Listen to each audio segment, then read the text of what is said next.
la chaîne qui nous rapproche de la réalité. L'occasion de revenir ici faire ce témoignage. Par rapport au thème qui est mentionné aujourd'hui, on nous a demandé de parler de la gouvernance politique et économique. Bon, quand c'est un docteur en sciences politiques qui vous donne un sujet pareil, vous devez toujours faire attention pour savoir s'il y a des pièges. Parce que moi, ma conviction a toujours été de dire qu'au Sénégal, en tout cas dans les études en droit que je connais mieux, on n'a jamais mis en place un système pour que les étudiants moyens passent, comme partout dans le monde. Ici, il faut être excellentissime pour passer. Parce que quand on vous donne des sujets, on ne fait pas un contrôle des connaissances. Vous pouvez maîtriser tout le programme de droit et échouer. C'est assez exceptionnel, mais c'est comme ça. Bon, moi, j'ai toujours été contre, même si j'ai eu la chance de passer. Moi, dans ma philosophie, quand un étudiant est moyen, il doit passer. Après, les meilleurs qui ont 15, 16, 17, ils vont faire autre chose. Mais ceux qui ont les moyens de passer, passent. Mais chez nous, on est excellent et on ne passe pas. Je ne sais pas si ça a changé ou pas. Moyennement. Mais voilà, on a tendance à reproduire le système. Donc c'est un sujet où il y a beaucoup de choses à dire. C'est toujours difficile de parler après Dr Cheikh Tidiane Dièye, mais je vais essayer de faire ressortir un peu ma particularité peut-être de juriste. Lui, il est sociologue du développement, moi je suis juriste. Et sur certains aspects aussi, je vais faire appel à mon ancienne expérience. Ça aussi, c'était des années-lumière derrière quand j'étais un homme politique qui s'essayait à la conquête du pouvoir, ce que je ne suis plus. Alors, quand on parle des gouvernances politiques, des gouvernances économiques au Sénégal et politiques, moi, je vois ça en termes de transition. Donc, le maître mot de mon travail aujourd'hui, ça va être la transition. Pourquoi? Parce que du point de vue économique, nous sommes en train de vivre une situation exceptionnelle. Covid, on a même commencé à parler de post-Covid et on vient d'avoir des rebonds. Donc, nous ne savons même pas si nous sommes sortis de la situation Covid. Mais ce qui est évident, c'est que l'année 2021 et les autres années qui vont suivre vont être des années dont toutes les stratégies politiques, toutes les politiques publiques vont être designées, orchestrées sur la base de ce que nous sommes en train de vivre en 2020. Donc, de ce point de vue, nous sommes en transition vers une situation post-Covid, du point de vue économique. Du point de vue politique et institutionnel, 2021 est censé être une année d'élection, élection locale. Et 2022 est censé être une année d'élection législative. 2024 est censé être une année d'élection présidentielle. Je dis bien censé être, parce que justement, la plupart du temps, les dates ne sont pas respectées. Et au jour d'aujourd'hui, on ne sait pas si 2021 sera une année d'élection. On parle déjà d'un possible couplage en 2022 entre les locales et les législatives. Mais puisque l'agenda politique bouillonne, j'ai essayé aussi de faire une petite analyse qui montre qu'en décembre 2020, on est en phase de transition du point de vue politique et institutionnel. Donc, le juriste que je suis va toujours tomber dans l'exposé du plan en deux parties. Je vais vous parler dans une première partie de la transition au niveau de la gouvernance institutionnelle, politique si vous voulez, et dans une deuxième partie, je vais vous parler des transitions au niveau de la gouvernance économique. Et dans chaque transition, j'ai choisi 3 exemples de transitions sur lesquels je vais me concentrer avant de vous donner la parole pour les débats. Au niveau des transitions sur la gouvernance institutionnelle, je voudrais partager avec vous aujourd'hui 3 idées fortes sur lesquelles je réfléchis depuis un certain temps, avec une certaine dose de provocation que j'assume, mais basée sur de l'argumentation, sur la consistance de nos textes juridiques et sur la façon dont la vie politique est organisée au Sénégal. Et la première transition dont je voudrais vous parler, c'est la transition vers une gouvernance étatique authentique. Gouvernance étatique authentique. Parce que mon constat de base, c'est que nos modèles étatiques au Sénégal ne sont pas authentiques. Ce sont des modèles importés sur la base desquels nous essayons d'évoluer depuis une 60aine d'années et qui ne donnent pas, à mon avis, les résultats escomptés. Et je voudrais proposer, là c'est une forme d'argumentation que je partage avec les étudiants que vous êtes. Vous savez que dans la tradition francophone, on développe et on donne la conclusion. Moi, j'ai plutôt tendance maintenant à être dans la tradition anglo-saxonne. Je donne la conclusion et j'argumente. Donc, à chaque fois que je vais aborder une transition, je vous donne ma conclusion et j'argumente derrière. Ma conclusion par rapport à la transition qui doit nous mener vers un nouvel État authentique au Sénégal, c'est qu'au Sénégal, nous devons aller d'une démocratie de concurrence vers une démocratie de concordance. Retenez bien les mots. Nous devons aller vers une démocratie de concurrence vers une démocratie de concordance. Je sais que nous aurons des atomes crochus avec le professeur Diallo qui parle de consensus. On aura l'occasion d'en parler à la fin de cette réunion. Alors aujourd'hui, au Sénégal, nous avons une démocratie de concurrence basée sur le modèle français. Quand on va à une élection présidentielle, on a un suffrage universel direct. C'est le président de la République est élu par le peuple. Et puisqu'il est élu par le peuple, il a tous les pouvoirs. On est carrément dans une monarchie républicaine. Je rappelle que le système politique que nous vivons au Sénégal est l'exacte réplique de la Ve République à la française. La Ve République à la française a été mise en place quand un homme exceptionnel du point de vue français, le général de Gaulle, est revenu au pouvoir en 1958. Il a demandé, exigé et obtenu qu'on taille la Constitution à sa mesure. Et on lui a donné les pouvoirs extrêmement importants qui lui ont permis de gouverner la France.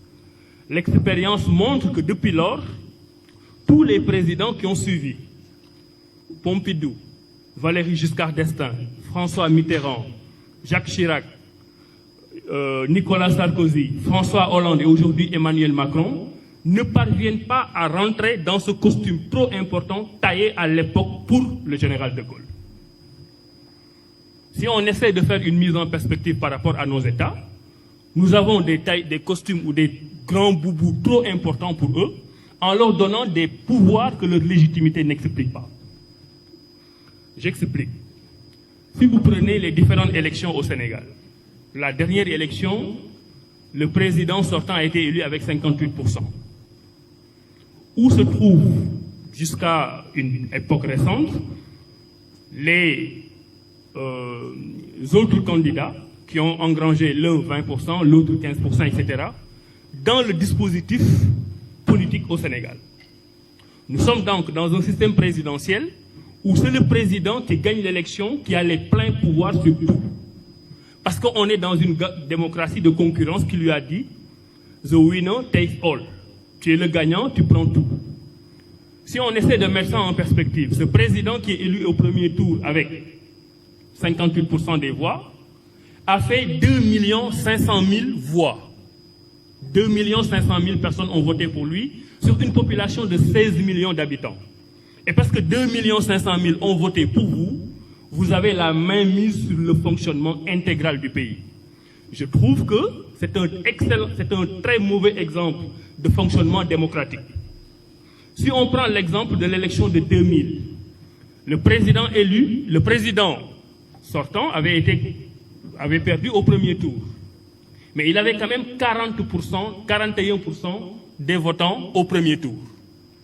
Il perd l'élection et ces 40% qui ont voté pour lui ont été en dehors du jeu politique pendant les 7 années qui ont suivi. Si on prend les élections législatives, on a un système avec une proportionnelle et une majoritaire.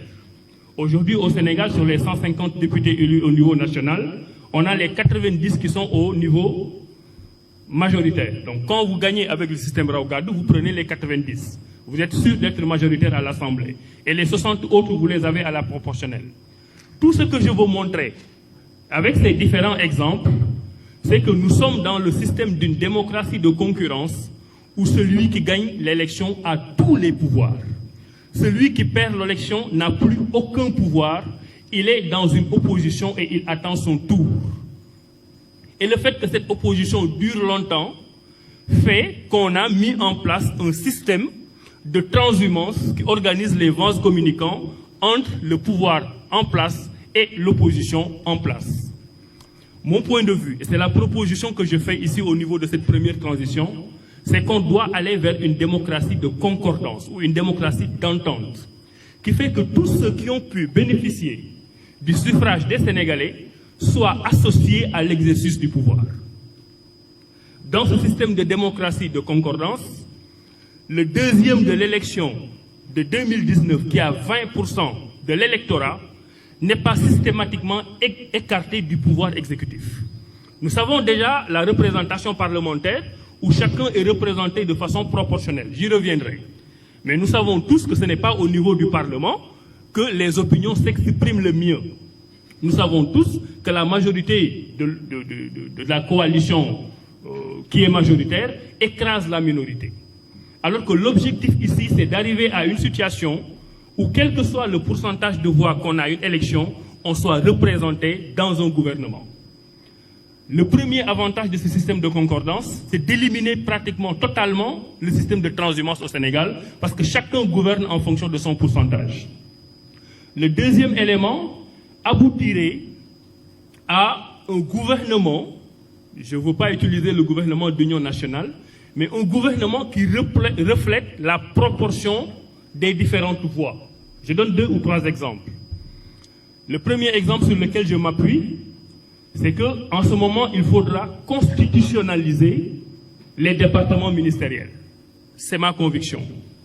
Aujourd'hui, vous avez Senghor qui fait un gouvernement de 25 membres, Abdou Diouf qui fait un gouvernement de 40, Wade qui fait un gouvernement de 50, Macky qui fait un gouvernement de 45, etc. À mon avis, on doit pouvoir faire la synthèse des différentes thématiques qui peuvent faire l'objet de portefeuilles ministériels, les inscrire dans la Constitution, ce qui fait que quand quelqu'un lit la Constitution du Sénégal, on sait qu'au Sénégal, on a un gouvernement qui sera composé de 20 membres et que les portefeuilles ministériels sont tant et tant et tant. Sans donner la flexibilité au président de la République de les changer, ni dans le contenu, ni dans le nombre, en prenant le soin que toutes les thématiques modernes, classiques ou à venir puissent entrer dans la thématique des portefeuilles ministériels. Je ne sais pas si je me fais comprendre. L'exemple est très simple. On va dans la Constitution et on constitutionnalise les départements ministériels. Ensuite, après les avoir constitutionnalisés, on dit qu'il y en a 20. Et quand il y aura une élection présidentielle, le premier, si on prend l'exemple de 2019, qui a 58%, 58% sur un gouvernement de 20 membres ferait 11 ou 12 ministres. Donc la part du président de la République qui a gagné l'élection est prédéterminée à l'avance. Il sait que s'il a 50%, il aura 10 ministres dans son gouvernement. S'il a 75%, il aura 15 ministres dans son gouvernement. Et si on reprend l'exemple pratique de l'élection de 2019, le premier qui est le président de la République, il serait élu président de la République, avec des pouvoirs diminués, mais il serait obligé de gouverner avec les autres. Donc il aurait eu, lui, 11 ou 12 membres. Celui qui a eu 20%, il aurait eu 4 ministres, je crois. Celui qui a eu 15%, il aurait eu 3 ministres. C'est ce qui fait que quand on est dans mon système, le parrainage est utile. Ce n'est pas le parrainage comme on l'a utilisé en 2019, mais on peut mettre en place un système de parrainage démocratique, citoyen, qui détermine ceux qui ont rempli les critères pour être candidats à une élection présidentielle. Et qu'une fois qu'on les connaît, on considère a priori qu'ils sont suffisamment représentatifs pour être dans un gouvernement et que le nombre de portefeuilles ministériels qu'ils détiendraient dépend du score qu'ils feraient.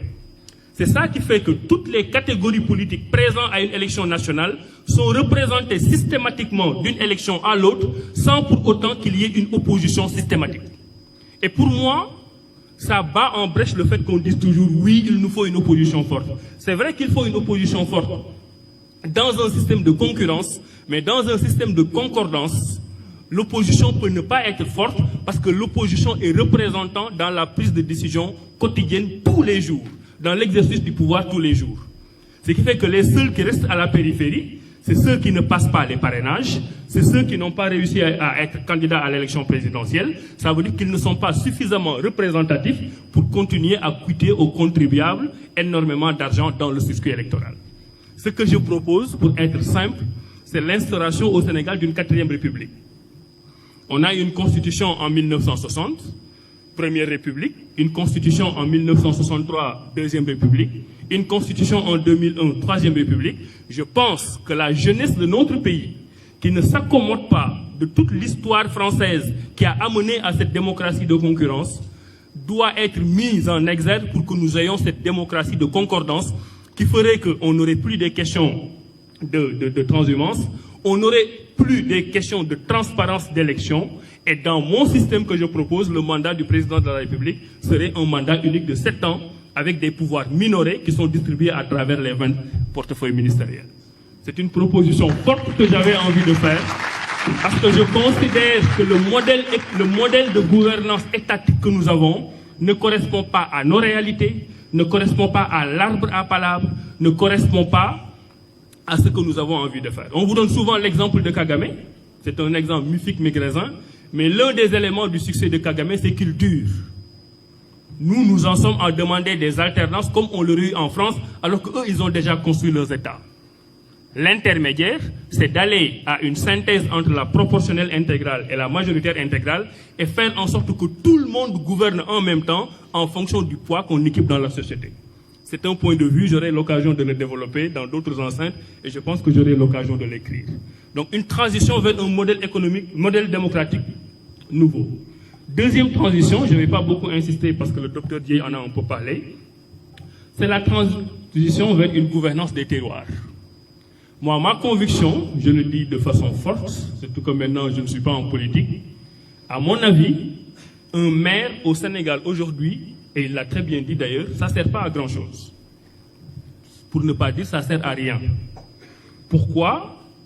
Parce que les terroirs ont été vendus.